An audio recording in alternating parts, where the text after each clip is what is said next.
if you look back to the late 18th century was the time at which the great philosophers were pondering the fate of industrial civilization, the Enlightenment philosophers. The Enlightenment philosophers had a clear view of what our world would be like 200 years on. And this was based on a fairly simple, but I think very plausible precept, very simple theorem. The more we get to know about the world with the advance of science and technology, the more we get to know about ourselves and our own history, the more we can come to master the world, control our fate as human beings. This was the characteristic, with some simplification, Enlightenment view of the world. Enlightenment would bring a more predictable, orderly world. And even those people who didn't really like this world too much, like famous sociologist Max Weber, or the novelists Kafka or George Orwell, they still believed in this vision. They foresaw an orderly world in which we would all be like cogs in a gigantic machine. Weber's main worry for the future was that the world would be too tightly ordered, too tightly controlled, so that we wouldn't have any freedoms as individuals. Now, I suggest to you, if you look at our experience today, the beginning of the 21st century, the world does not look like this. The world in which we live, the beginning of the new century, does not look like a tightly ordered, rationally controlled world.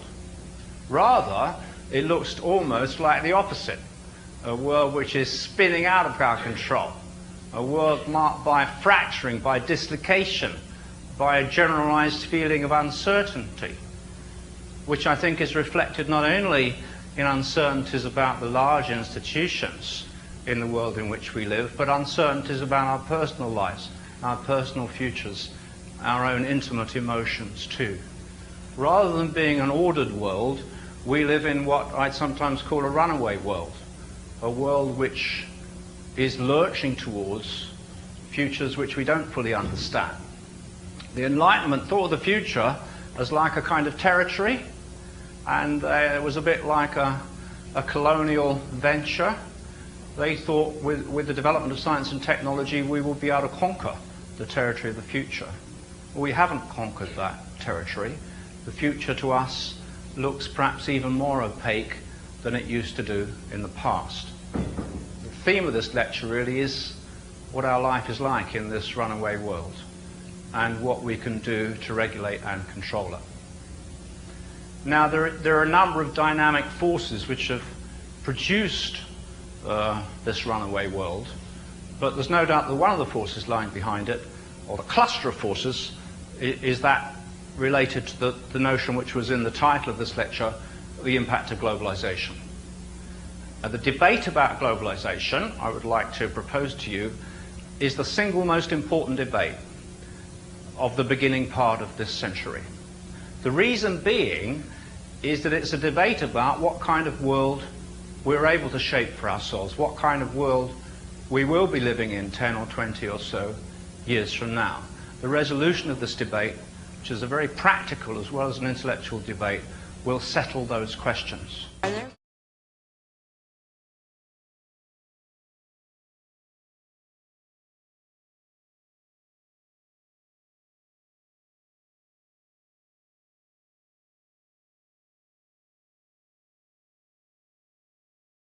But I'd first of all like to strongly suggest to you that you cannot be for or against globalization, that therefore both sides in this debate start from a position which is essentially incoherent or untenable.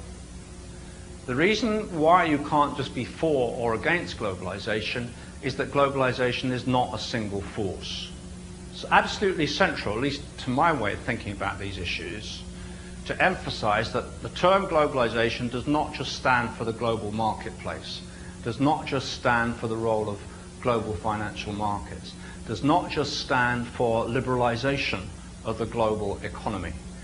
I take this to be a fundamental misapprehension of the changes which are really going on in the world, which are much more profound than this.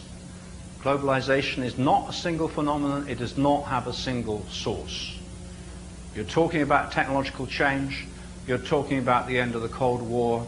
You're talking about transformations in political sovereignty. You're talking about the exhaustion of socialism as an ideology across the world. There are a cluster of factors shaping what the term is using quotes really, globalization, because there's something rather different from how people ordinarily think of this phenomenon going on. You can't be for it or against it. You have to be for or against different aspects of it. You have to piece together what is a complicated phenomenon, work out what its benefits are for us, because I think there are plenty, but also work out what its destructive or negative downside is.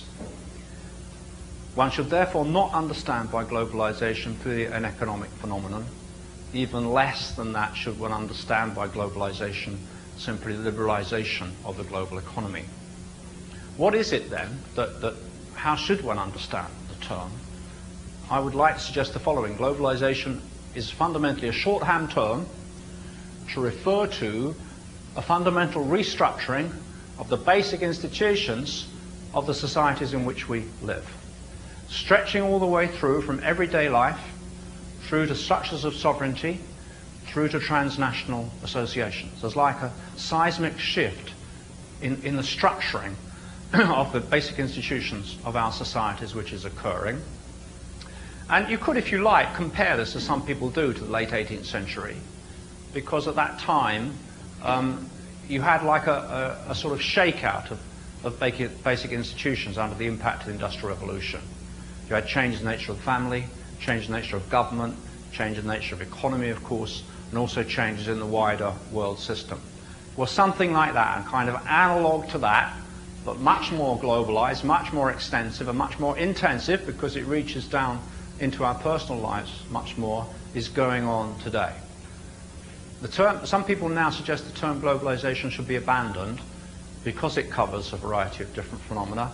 I must say I have some sympathy with that, because if you use it as a single term, you do imagine you can be for it or against it, and you oversimplify both the dynamic causes of changes in the world and you underestimate, I think, the profundity of some of these changes.